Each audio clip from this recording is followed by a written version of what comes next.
co-planning for all teachers and what that looks like at either a special education classroom, a multilingual learner classroom, or a general education classroom for any and all teachers. So my name is Mary. I'm a special education program specialist at the Diverse Learners Cooperative. I am here with my colleague Josh, and we're going to walk you through the different types of co-planning methods that you can use today in your classroom. So we are part of the Diverse Learners Cooperative. We are a nonprofit organization here in Tennessee that strives to connect teachers and leaders to different professional learning networks, resources, and learning opportunities that they can use to improve outcomes for their diverse learners, as well as increase teacher and leader retention within their school communities. So as we go through our content today, please feel free to reach out, throw any questions in the chat. We will be sending out the slide deck in an email afterwards, so you will have access to all of the materials inside. So what we're going to do today is go through 3 specific high leverage co-planning strategies that we can use to meaningfully improve diverse learners' access to core instruction. Go over some challenges of co-planning, as well as what the roles are of each teacher when co-planning, then some strategies and answers to your common questions. So when we talk about co-planning, we can think of it in a couple of different ways. The primary way is really to view it as planning that is shared between a SPED teacher and general education teacher, or an EL teacher and a gen ed teacher, as well as even with related service providers. There are a lot of different adults that work with our students, and so we want to make sure that all of their needs are met across their different environments. Co-planning is really a great strategy to collaboratively build upon each other's strengths and skills in order to increase our capacity to differentiate our lessons and meet our learners' needs. We can bring and leverage our different skills to the table so that we can differentiate for all students. The ultimate goal is to improve instruction to benefit student learning during their core content classes, so that we can make sure they have access to the same learning goals and standards as their peers. We also want to use co-planning because we know that when teachers collaborate, we can learn faster while learning together. Now, when we talk about co-planning, there are some really great reasons for doing it. And these are often come from the different barriers that teachers experience when they are trying to plan with general education co-teachers. Diverse learners often are struggling to access grade level curriculum, and they need better differentiation. And so that's one reason that teachers often choose to co-plan. Students in the class might also have a wide range of learning needs, especially if you are in a special education classroom or even a multilingual learner classroom. You can have students on all ends of the spectrum, and working together with general education teachers or related service providers can really be a good pathway to meet everybody's needs without having to create a million different lesson plans. We can also use co-planning to leverage other people's strengths and knowledge about content, about students, about different curriculum. This is especially important if you're co-teaching and you currently feel that in your role, you're not using all of your skills as they could be used. So we often see co-teaching where it's one lead, one assist. And so co-planning can be a great way to move out of that style of co-teaching and really utilize both people in the classroom. We can also use co-planning when you are not able to co-teach together. So a lot of times, whether you are a SPED teacher or an EL teacher, you're often working with multiple different grade levels or multiple different teachers, and you don't have planning time with all those different people. But you can still use planning time, even if you're not in teaching in the classrooms with them, to be able to go over the knowledge and different strategies that will be helpful for your students in their classes. So how can we leverage our roles? Everybody brings a unique role to the table, and there's a way to use these specific skills. When we think about our core content teachers, we know that they bring the curriculum to the students. Whereas when we're talking about our special education or our EL teachers, they come from the opposite direction. They bring students to the content. That often means even bringing students on a different pathway to the content. We use what we know about students based on their IEPs or their individualized learning plans to make sure that the content is accessible for them. So that's really our unique role here. When we think about co-planning, what this looks like is that content teachers, their main priority in a co-planning meeting is to provide knowledge of the curriculum and the standards and the goals that they are trying to meet during that core content lesson. This can often look like a couple of different things that they could prepare to bring to the meeting, such as the scope and sequence or the different goals. This can also look like the pacing that they might need within the lesson. Content teachers should also have a pretty good idea of the types of assessment or data points that they're looking to collect so that we can set up clear criteria for students to know if they've mastered the content. Special education and EL teachers, on the other hand, are going to bring knowledge of really individual student needs. This is going to look like relevant IEP or ILP goals, as well as the accommodations that are needed to access the core content. This can also include details about compliance, such as number of service minutes that need to be met or number of students in small groups. We can also support with pacing and know how it could be adapted to meet these students' needs. So really our goal here is to focus on finding those points of entry into the general education lessons. Overall, we do have some overlap here. Both teachers need to be establishing common learning goals. They need to work together to share decisions and accountability for student success, as well as both work to implement the accommodations, both while teaching or within the materials that are being provided. And finally, the biggest thing is that both people need to be communicating. None of this will work unless we have really clear and effective communication between the teaching partners. Right, I'm going to jump in here. So what are some actual high impact co-planning strategies? And we're going to be focusing on 3 specific ones here. So the number one, we call it's a focal student co-planning strategy. And that's really where the teachers learn how to adapt lessons to benefit many students by planning for one student in depth. So you're really going deep, but with the impact is going to be much broader than that. 2, of course, co-teaching. That's most familiar, but essentially teachers are intentionally planning together for that shared creation, shared ownership of that instruction in the core class. And the third there is a data analysis, and that's where teachers are coming together and beginning with the data to then figure out how to adjust future lessons. So just point of emphasis here, really number 1 and number 3, even if you don't co-teach, these are phenomenal high impact strategies for if you have students in the class, they're struggling, but I don't have a I don't co-teach with them. This would be a great way to sit down with that teacher and co-plan and actually benefit students in some great ways. So the first one, the focal student, and we'll of course have all these agendas. We have sample agendas, all the resources will be linked in here later on, and we'll send that out to you all. But the focal student strategy, the purpose is to, whether it's SPED or EL and the gen ed teachers, to collaboratively engage in those student-centered sort of adaptations, sort of anchoring their work in 1, maybe 2 students, but then taking those learnings and applying it to other, to other students in the classroom. So characteristics, the focal student is a student with an identified disability or need, and that accommodations are implemented within the lesson instructions. So it's not this other thing, it's actually embedded in, because maybe I'm focusing on what the student who really struggles to read at grade level. Well, there's going to be other students clearly in the class likely that are also struggling to read that grade level content. How to do it? So as the gen ed teachers' skills with scaffolding improving, this type of meeting you could fade it out, generalized to include other teachers, or repeated with a new student. So maybe this month or quarter, I'm going really deep on 1 student. And then we, once the lessons are consistently getting better to meet that student's needs, we shift and move over to another student, or, again, completely fade out.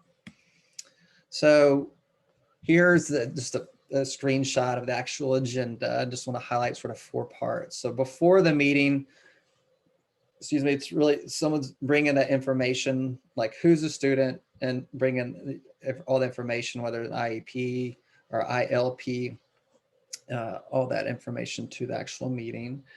During the meeting, both teachers are aware of the focal students' needs, including and beyond academics. So it's not just academics, it's also motivation, language, behavior.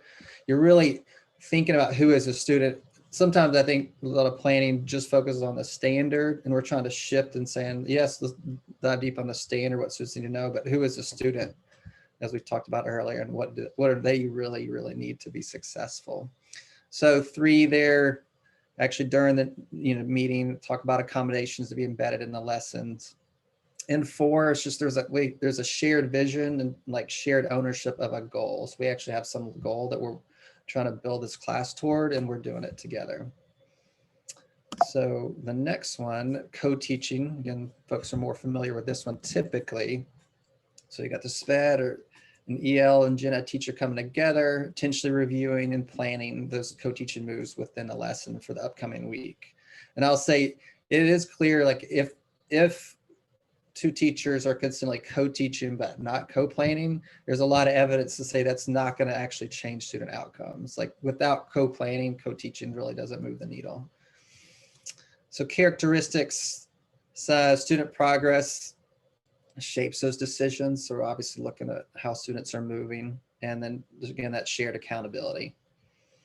And the method is teachers should engage with each other on a daily, weekly, and even monthly basis for specific purposes.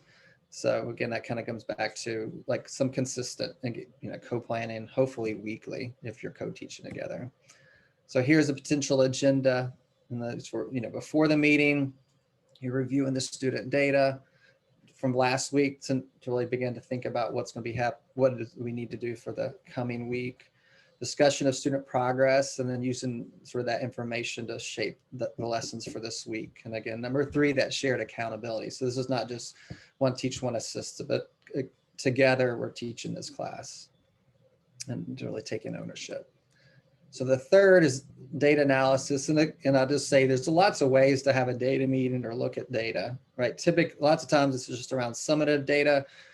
We also like really emphasize that the more you can use exit tickets and work from the current day's lessons, the more powerful we believe it tends to be. Just the more immediate data you can get and give feedback on, I think it's powerful. But really the purpose of this is to come together to look at student work and use this learning to, again, adjust upcoming lessons. So we actually, again, say, maybe don't try to look at all the students' data, focus on some students' data and have really clear measures of success. So each teacher independently could articulate to someone like, this is how we know the students were successful or met their learning goals. So as far as the cycle or cadence, it really varies, and we'll talk about this a little bit. It partly depends on, do you have co-planning time or do you not? So if you're having to squeeze it in outside of typical planning time, that might obviously will impact how often you can do it. So characteristics, again, number 1 there before meeting, like what's our learning goal? So before you're coming in, even ideally having some sense of what's the data we're looking at and what are those clear measures of success.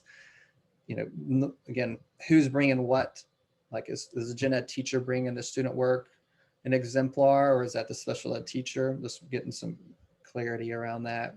Now, during the meeting, again, this number 3 there is like, do we have a learning goals? Here's an example there of like, we'll know the student's successful when we see X, and just be able to like have that incredibly clear.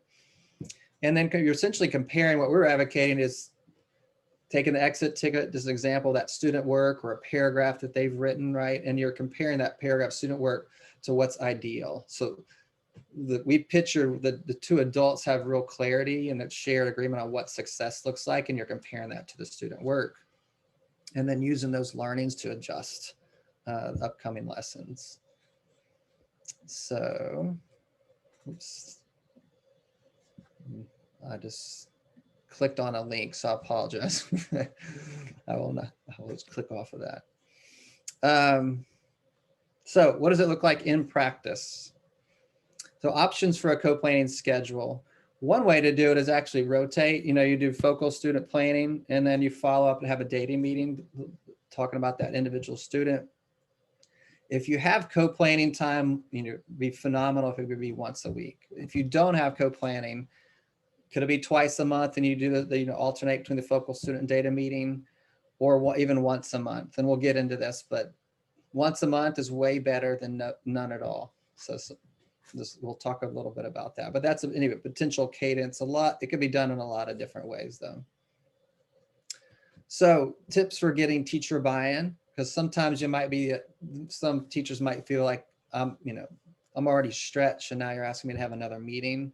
So like, what are some ways to get that buy-in? Well, one is just to schedule them in advance, like get that consistent rhythm. It's incredibly important.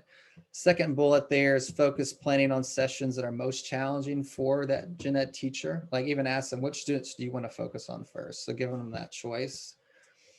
And then the third part is just really explicitly connecting how planning for this, there's 1 or 2 students that can really help a lot of students in the class. Again, I mentioned this earlier, but if we're planning for a student who's multiple years behind in reading, well, again, there will be other students who are likely fit that profile. And so just helping see that this will benefit more than just this 1 or 2. So frequently asked questions. So I have a teacher that is struggling to work with several students on my caseload, but I don't have time to co-teach with him. What do I do? Again, we're just saying, look, co-plan with them. That's one way to equip them and even yourself. As we said, we learn faster together. And if you can do it just one teacher, one time a month, that's still better than nothing at all. If I don't co-teach with a teacher, but co-plan with them because some of the students on my caseload are struggling, can I list that as a service? The answer is yes, it just would be more of a consultation since it's not a direct service with the student.